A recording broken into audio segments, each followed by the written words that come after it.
open water swimming can feel like a very different sport in a way, in terms of, or different Hmm. stroke compared to pool swimming, which I'm sure you're aware. You can be a very good pool swimmer and an average open water swimmer. So it's really important to get good in the open water. Some considerations that I would normally teach my athletes is it's not calm and it's not flat, and there's going to be more turbulence in the water. You've got the surface chop, you might have currents, you might have tide, and all these things that you're dealing with. So I think it lends itself to a less perfect sort of stroke, which can be good for most That's people. good for So us. yeah, so that scrappier sort of freestyle can often do a lot better.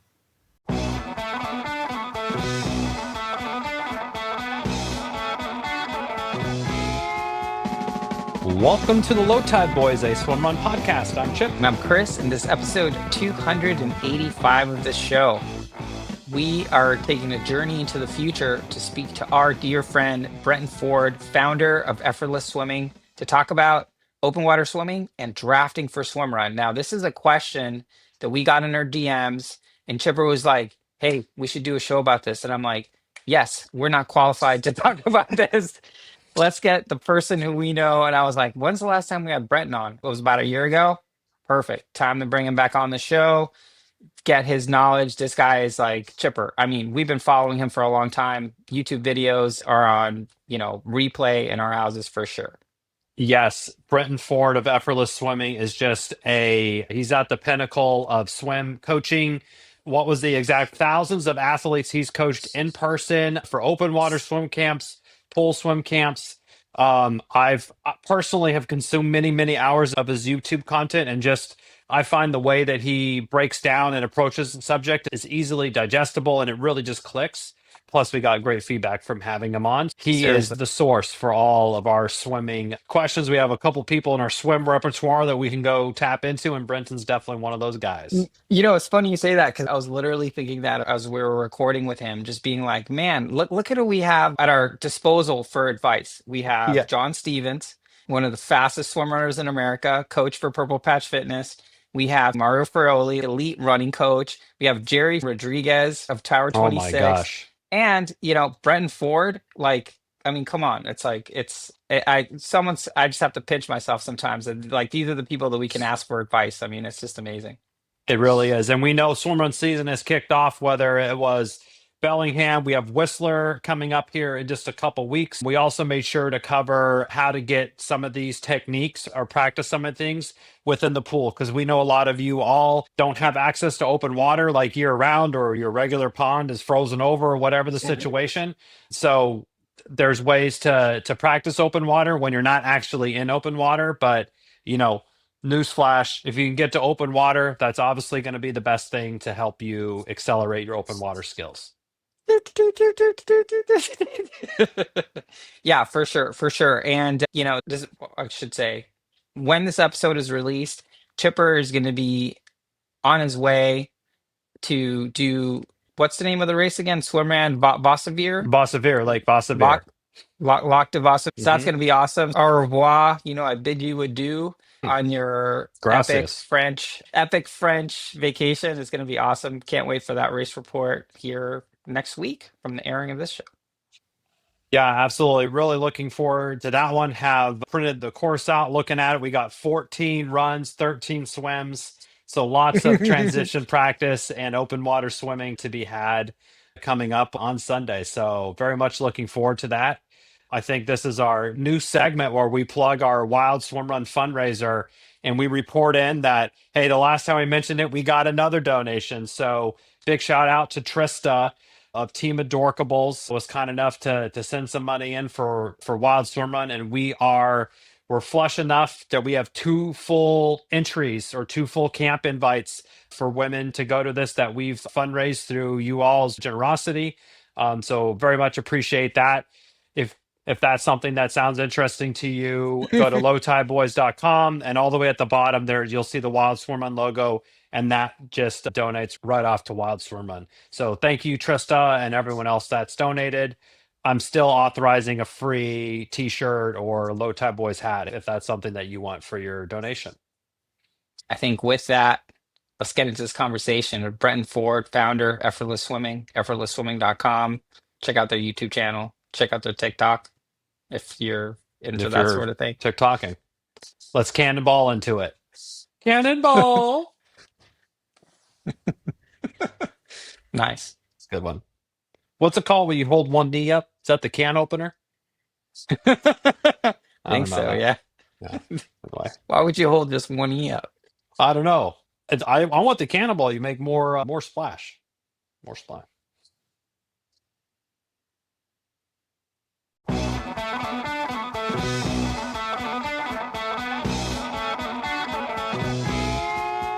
Coming to us from the future, our friend, Brenton Ford, founder of Effortless Swimming. Second time back on the show. Welcome back.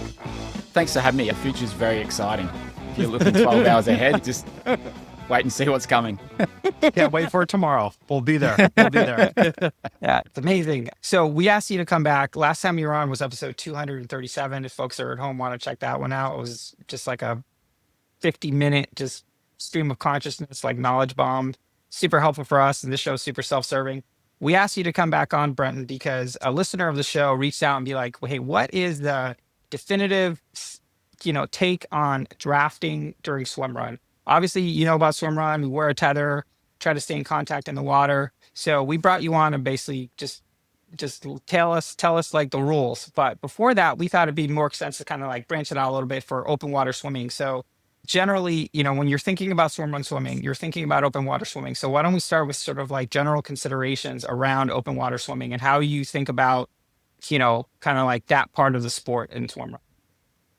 Yeah, open water swimming can feel like a very different sport in a way, in terms of, or different stroke compared to pool swimming, which I'm sure you're aware. You can be a very good pool swimmer and an average open water swimmer. So it's really important to get good in the open water.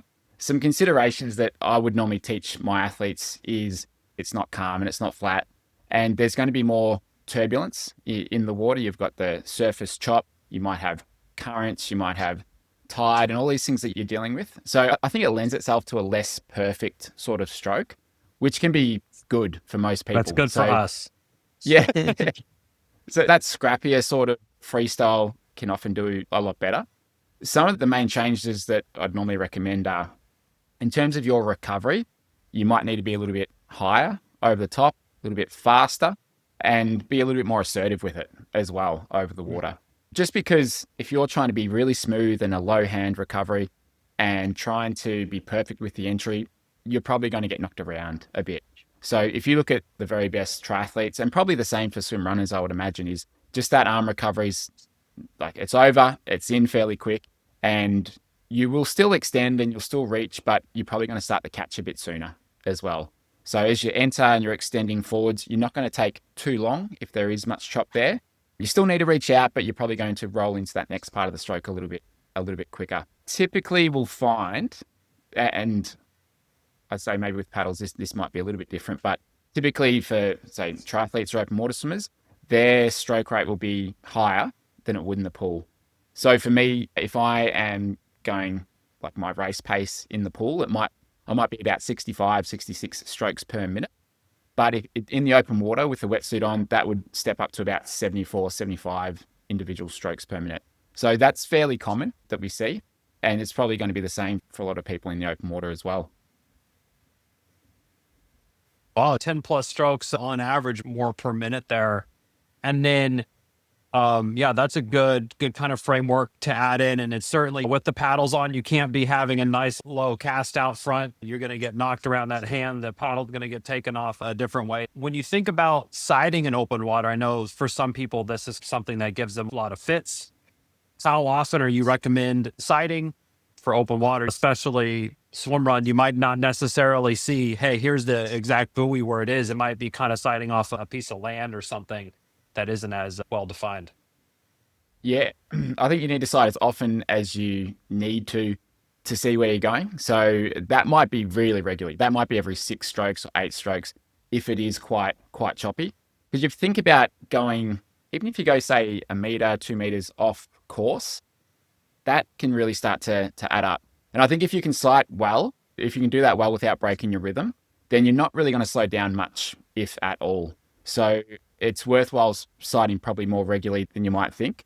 And just some of those strategies, like, you probably can't see the buoys out there. If there is buoys, or maybe you're sighting for an island, just trying to lay the land before you do the race. And it might be sighting a tree or the top of an island or the side of a hill, just using that to your advantage. So we ran a camp in the Whitsundays last week, and it was an open water swim camp. So we had a bunch of swimmers there, and the very first thing we did was just working on sighting. And I'd say about half of those athletes were sighting what I'd call incorrectly. They were breathing and then throwing their head and looking forwards. And it's a way to be able to see, but it's very hard to keep your rhythm doing that.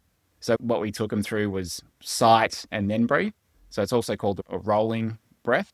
So on one stroke, you lift up as high as you need to see where you're going. And then on the next stroke, you'll turn to breathe. And you'll find that you lose very little speed doing it. And it can feel really rhythmic, very easy to do if you do that well. You might need to go a couple of strokes head up if you've just got no idea where you're going. But that sight and breathe or rolling breath would be the thing to get down pat, especially before your next race if you feel like you can't do it. And it took about 10, 15 minutes with those guys to get them sorted, get them to be able to do it. And it was almost like trying to rub your tummy and pat your head. It takes a bit to coordinate, but they got there. And I think it's something that ultimately is fairly easy to develop once you just put in a bit of time. Is there a drill to kind of develop that, like in a pool, that you'd recommend if you don't have access to open water? Yeah, so we just broke it down. So I got them to swim, and then on one stroke, just lift up, go crocodile eyes, and then back down. So just a really quick look and just get used to that. So we did that 3 or 4 times, and then we got them into sight, and then on the next stroke, breathing. So just breaking it down that way. And if you breathe there's actually different ways to do it depending on the speed you're going. So let's say you breathe to the left only. It might be that you are sighting when that left hand is reaching forwards. And then as you sort of go through your catch, you'll then roll to breathe on that next stroke. So if you're going slower, you've kind of got more time to extend out on it. But if you're going faster with a faster rating, it might actually be that you're lifting up as that hand is sort of catching, and then you're turning to breathe. So it will just depend on the speed that you're going. But what I was starting with was the side that you would breathe to. Use that hand to extend out and press down on the water a little bit to help you lift up, and then breathe to that side. So for me, I breathed to the left. Left hand was pressing down to help raise the head, and then turn on the next stroke. Love it. Love that. And yeah, I mean, that's something, just like Chris mentioned, I know not everyone has access to open water, but this is certainly something you can practice in your lap pool swimming and, work in and, hey, do whatever, 10 by 100, but then do some sighting on maybe that first 25 or the middle 20, whatever you want to, but that can really help kind of reinforce those movements. And that way during the race, it's not your first time trying to figure out like, oh, how do I do this? It's kind of already baked into your rhythm. Yeah, definitely. And that's something that's really easy to do in the pool. And I think we may have spoke about it last time, but just trying to get your times as even as possible from when you're not sighting to when you introduce your sighting. So if you can get 100 times within maybe 2 seconds, if you're doing 100 meters and you're not sighting, and then you introduce your sighting and you might do it 5, 6 times within that 100. If you can be within about 2 seconds, you're probably doing quite well with it.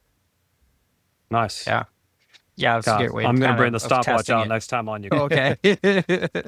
Sounds good. I'm going to go back to something that you mentioned earlier, because definitely for Swimrun, it is a bit of unique when compared to triathlon. Triathlon, you got the big Dorito chip inflatables in the water. You can kind of very easily see that, and you're doing your little rectangle or whatever the swim might be. But in a Swimrun, especially for open water, Chris and I, it's always really served us very well to like stop, take a beat, 1-2 seconds, and say like, okay, here's where we're going, and like we're going to this tree or we're going to this building there.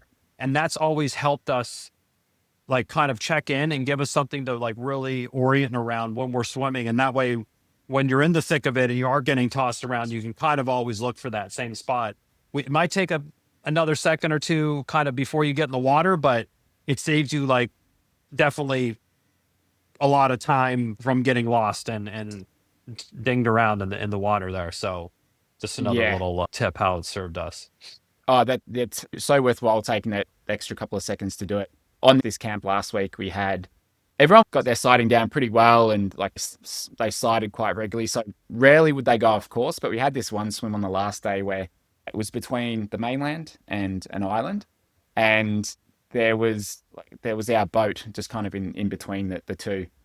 And everyone was swimming, and then there was one swimmer who just started to veer off into the channel between the island and the mainland, and he was like a good 30 meters off to the side, and he was just heading out. And there's a strong current going there too. I was like, Oh, no. shit. All right, like he has not looked whatsoever.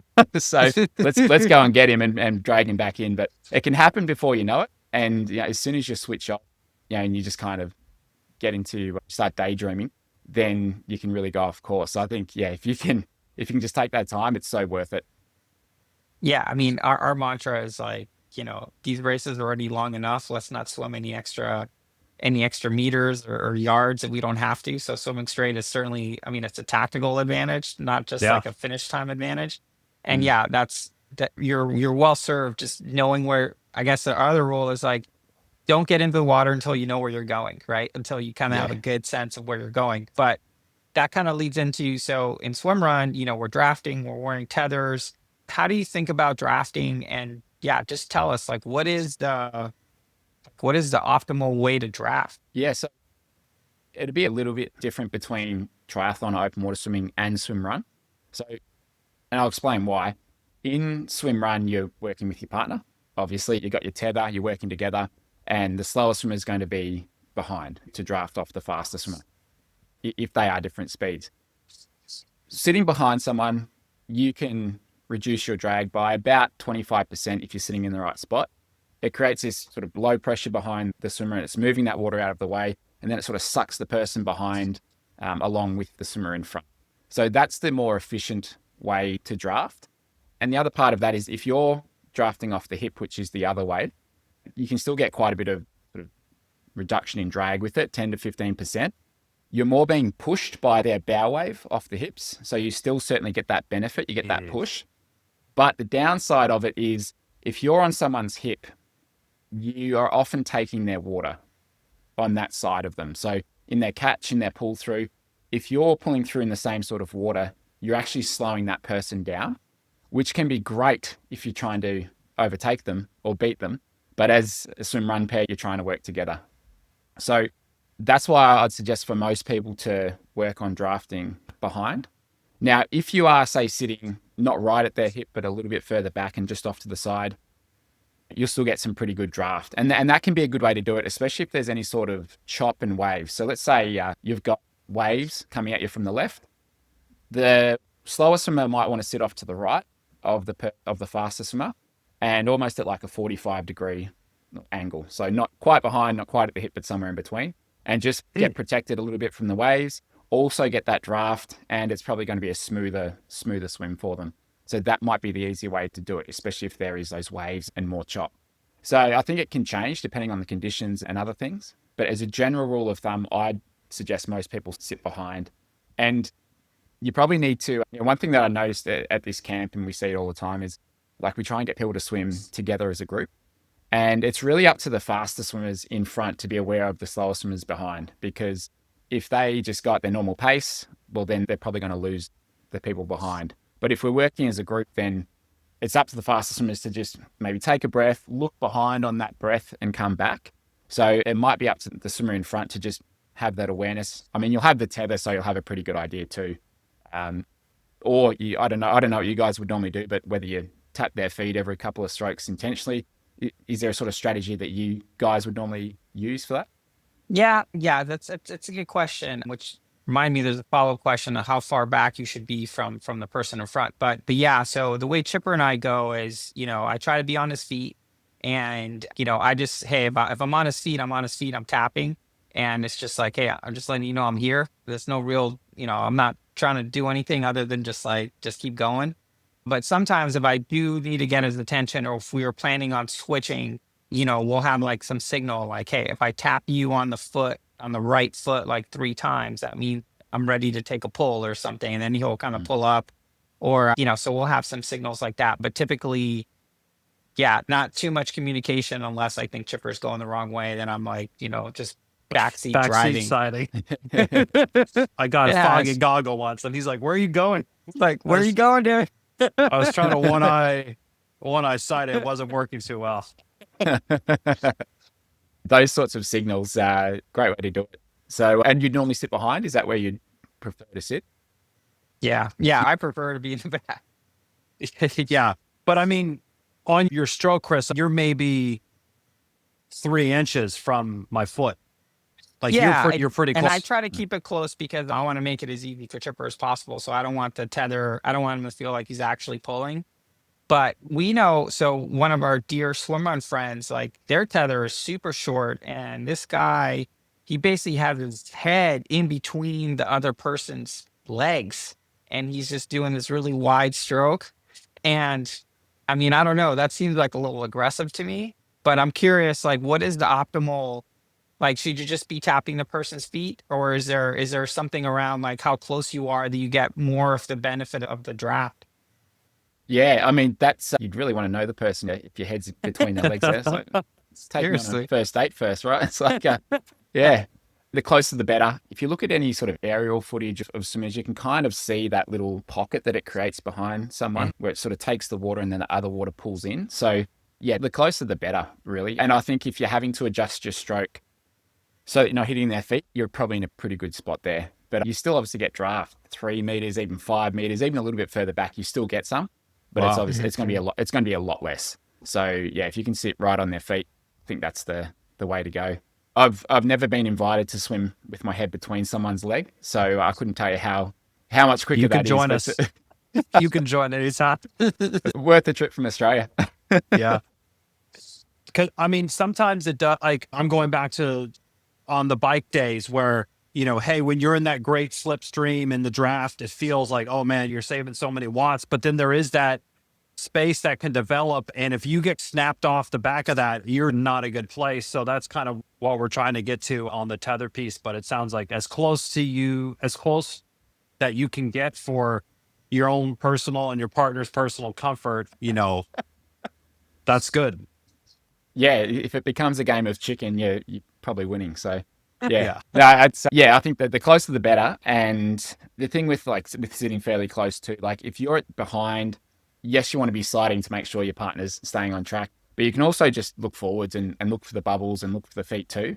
So it can sort of save you from looking up and maybe slowing yourself down even more.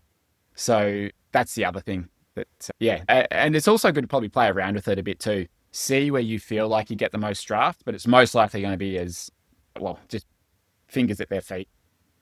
Yeah.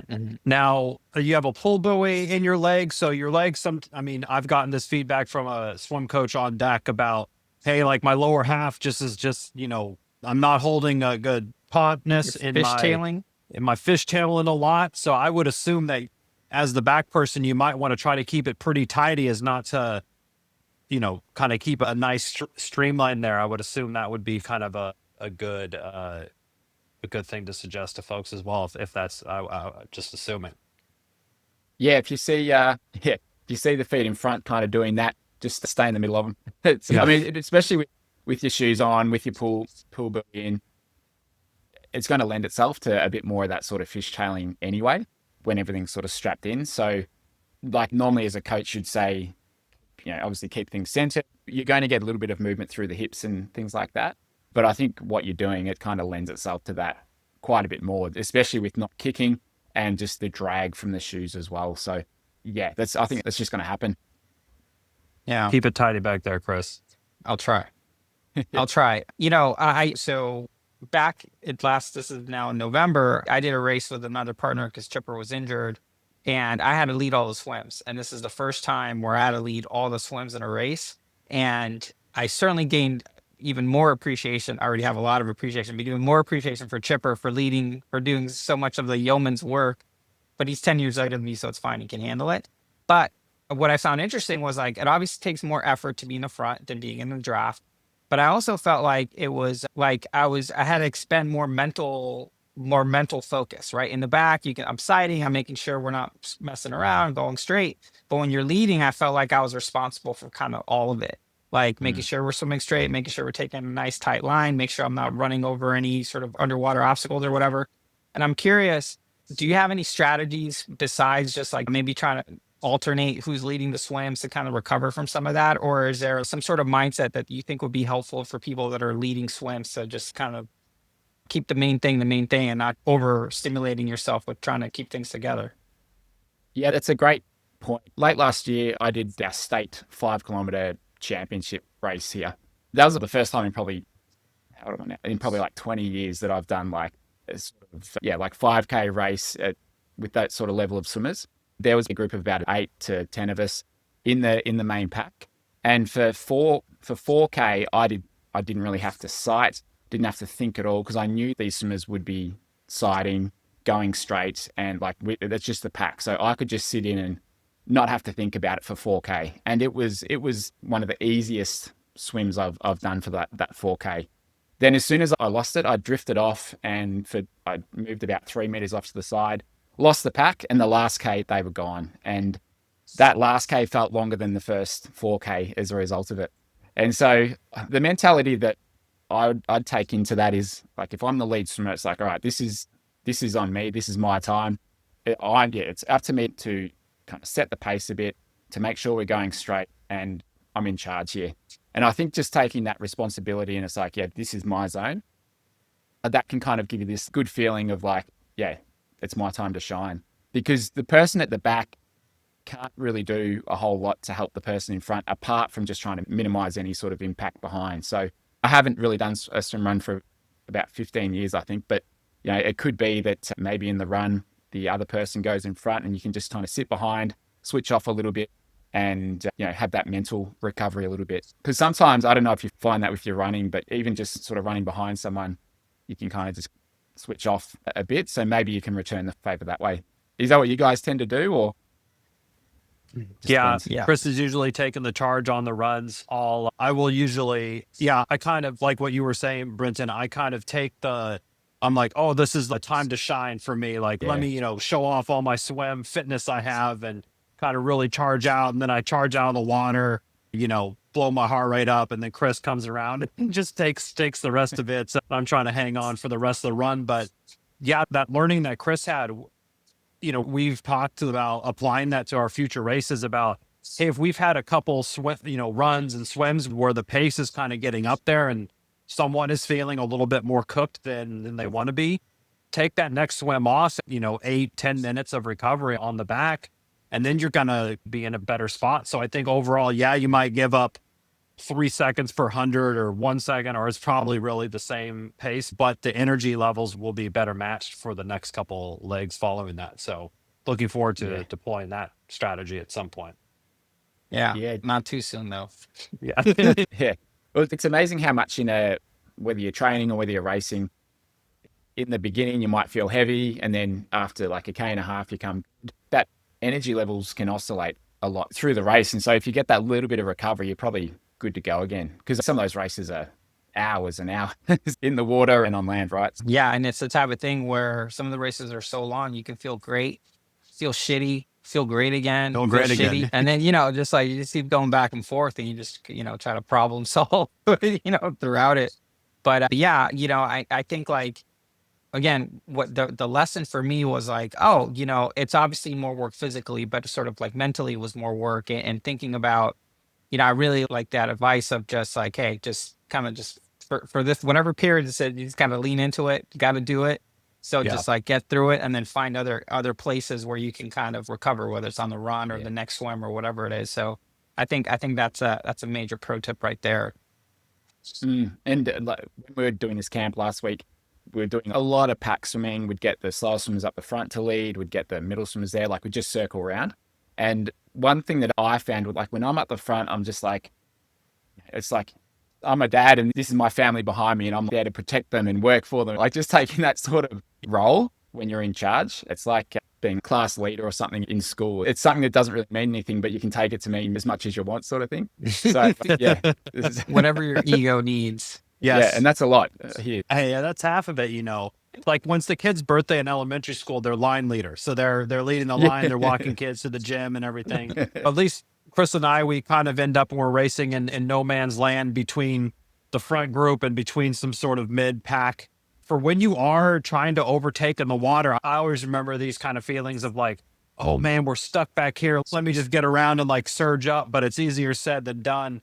What sort of tips do you have for kind of making an overtake in open water, or things you should keep under consideration, especially with someone attached to you and you're literally trying to pass two more bodies? Mm. Oh, generally, you try and sit behind as long as you can to get that draft to come up to them. And then when you are overtaking, I'd try and stay fairly close to the other person in front.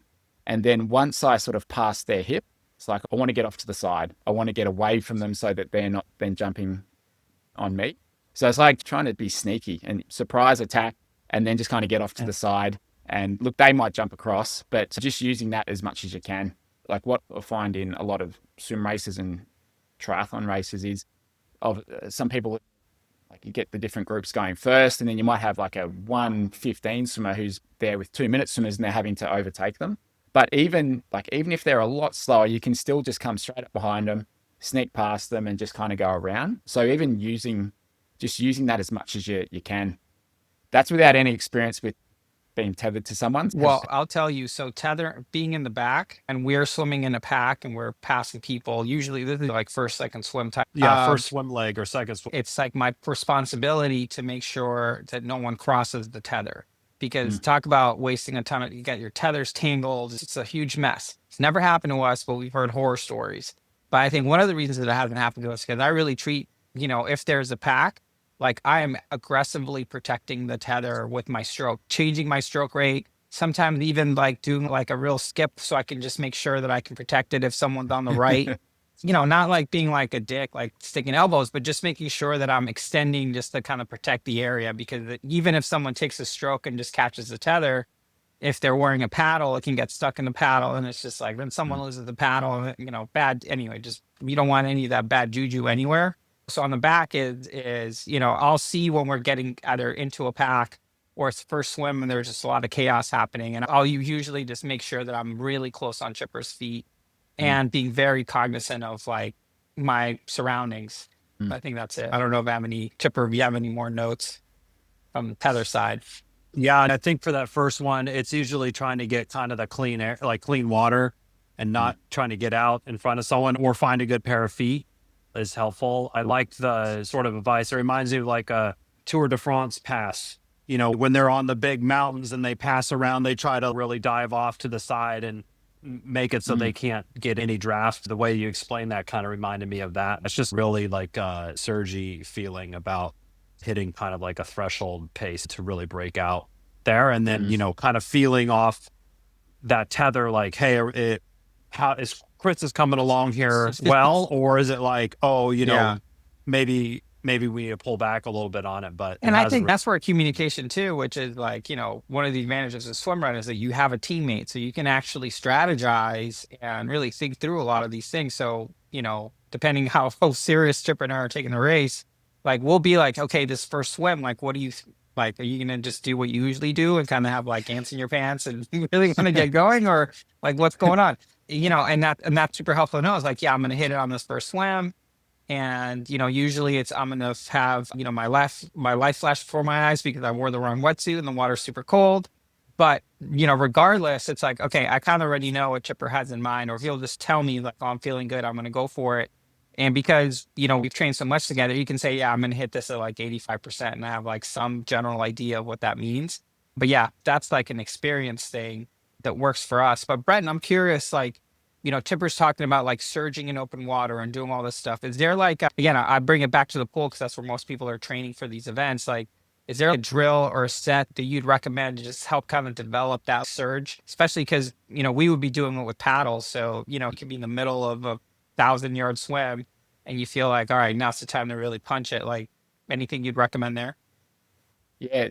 There's a guy, I've forgotten his first name now. He's got 3 brothers. So I always get confused which one's which. But so he, really good long distance swimmer. He held the English Channel world record. It was not Cody Simpson. Yeah, one of the Simpson brothers. So I remember looking at some of the sets that he was doing, and pretty much like every distance set that I saw that he would do and he would prescribe for other people, they always finish with something like 850s of 50 fast, 50 recovery. So they'd always put some speed stuff at the end of each session. I've started to incorporate that for a lot of the sessions that I'm riding for our squad here in Australia. I think that stuff is really good. It's like when you're tired, when you're fatigued after 3K, 4K, if you can just get your sprint on, if you can just pick up that pace, that's going to train you to be able to do it when you need to. As well as, I think, including some efforts in the middle of a main set and then just trying to go back to your aerobic or maybe threshold pace. Like that stuff is really good. The variable pace stuff goes a long way. There's a set that I really like that I think can be good for those surges. One that we would often do is 50 at like 90% effort, 5 seconds rest on the wall into 150 at around sort of 75% effort. And we do that, depends, like 6 to 8 times. But I really like that one because it's like you go hard, really short rest on the wall, then you've got to try and settle into that 75% effort pace and just calm the heart rate down. At that pace, you could probably sustain for your swim run event. So a few sets like that, I think, go a really long way. And for people newer to swimming, newer to the sport, they feel like they've got one gear, they can't get out of it. And it's just like, no matter what I do, I've just got that one pace. But I think, and the mistake I made when I was growing up is I was in the gray zone too much. Like I just thought the harder I trained, the better off I'd be. But that neglects the fact of those different training zones. So it's like, make sure your aerobic stuff is aerobic, make sure your fast stuff is fast. So just allowing that change in speed to happen in training. Yeah, I love the gear, like having the gears when you're swimming, because we were swimming with someone who's doing the world champion. She's like, oh, I just have one speed. I just go this speed all the time. I'm like, the gears are very helpful to have because you are going to need to get out of power through like a situation where it's going to cause you to go over a little bit outside of whatever your zone 2 or whatever pacing you're doing. And it is really helpful to have those gears. I love the like 8x50 or 8x25 or whatever. And I think something for me that really helped is like, hey, this isn't 8x25 and like my fast 25. It's just 8 as hard as you can go, 25. Like just get the tank empty for these. It's not, who cares about the pace? It's more about the effort against the distance, not what the number is on the distance. You got the big fatigue, you're surging, you're getting some big efforts in there. That was like a really helpful like reframing for me. Yeah. It's like a fartlek and a run workout where you just pick it up for 30 seconds. Like, what have you got?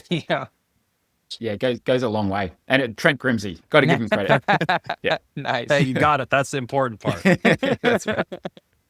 Nice. So I guess, to start wrapping this up a little bit, Brenton, I'm curious, like, let's say someone's new to swimrun and they're kind of daunted by open water. Maybe they signed up for their first race. Maybe they haven't. What are your sort of words of wisdom for someone? Maybe they're just literally brand new to open water. What would you tell them in terms of just get their confidence up to go out there and do it? Just curious what you're like for this camp you did last weekend. How did you coach people up on just getting into it? So there was actually one swimmer there who said, like, every time I race open water, after about 200 or 300 meters, my heart rate would skyrocket and I'd panic and then I would struggle my way home. And she wasn't a bad swimmer by any means, but when she went open water, that's just what happened. And by the end of the week, she did all the swims. She came out of it so much more confident about her ability to swim. I think there was a number of things that played a part of it. One is we progressively made it more challenging through the week. So the first swim was very calm. You could stand up and, we'd sort of do a lot of stopping and drills and stuff like that. The last swim, it was going into a very strong current, fairly big chop and waves, probably our longest swim of the week. And like at the end of that, like she got through it really well. She was tired, but she's like, I just feel so much more confident with my ability out there. So I think just like starting small, building up. Another one is just having other people around. So like there was 9 of us in the water and just having those people there for support, feel like for safety. And also just like when you're around other people who are doing that, it seems like it's no big deal. And then I think the practice component of it. So if you were to do, say, 100 open water swims, is it fair to say that you would get good at open water swimming or get fairly competent at it?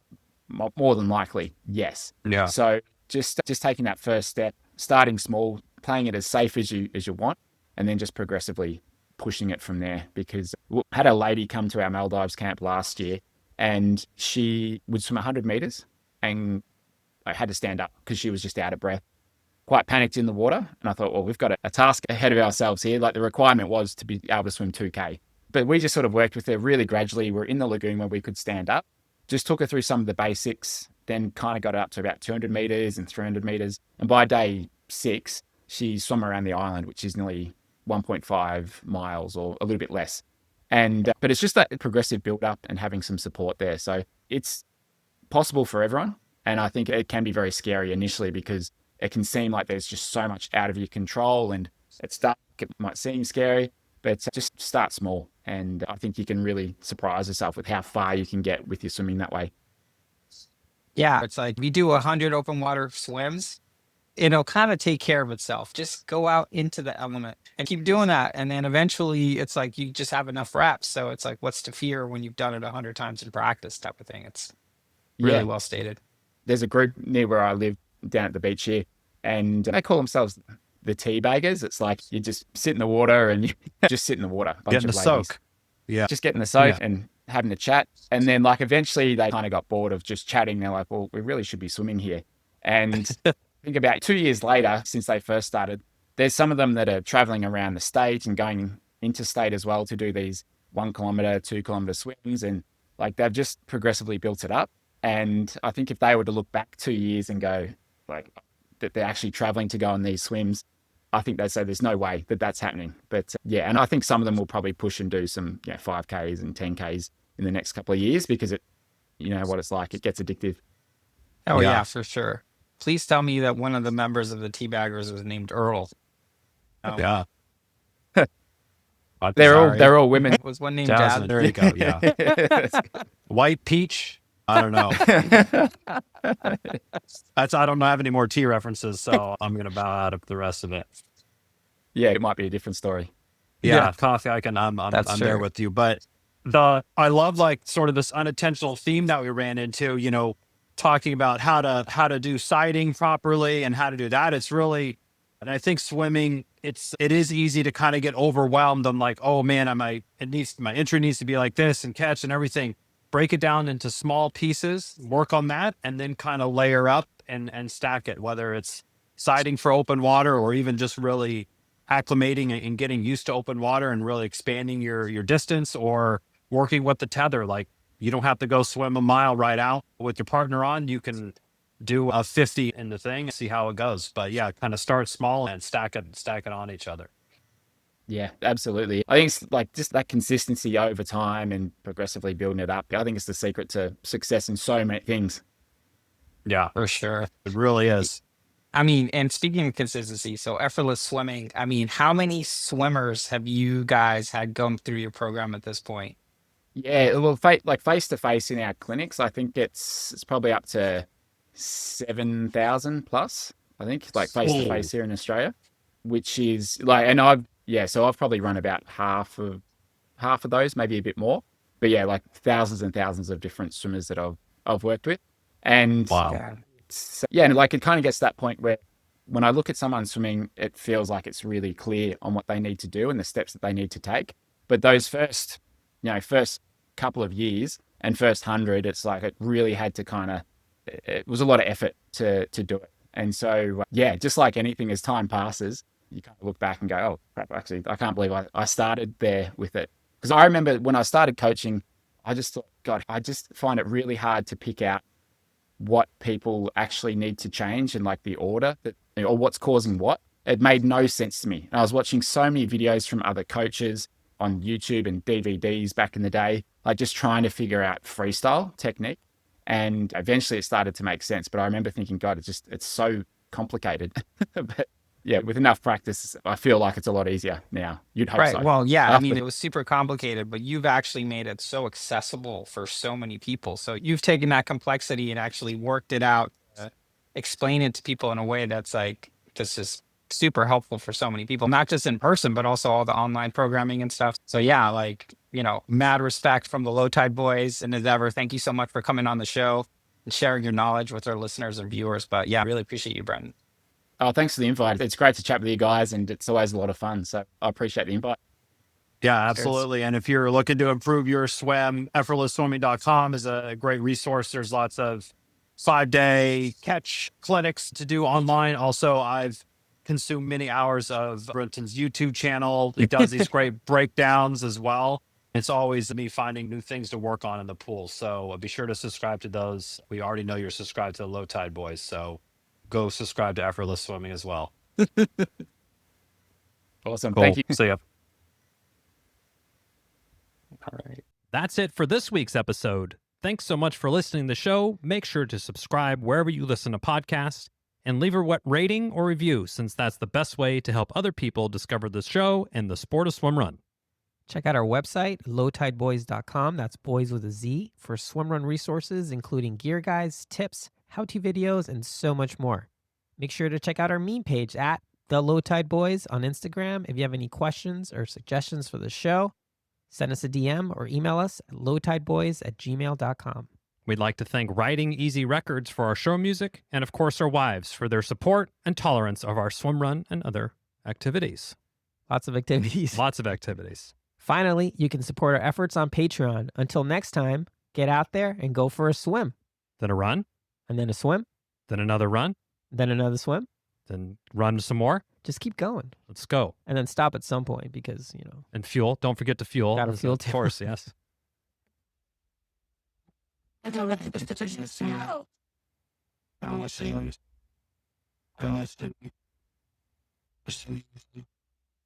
And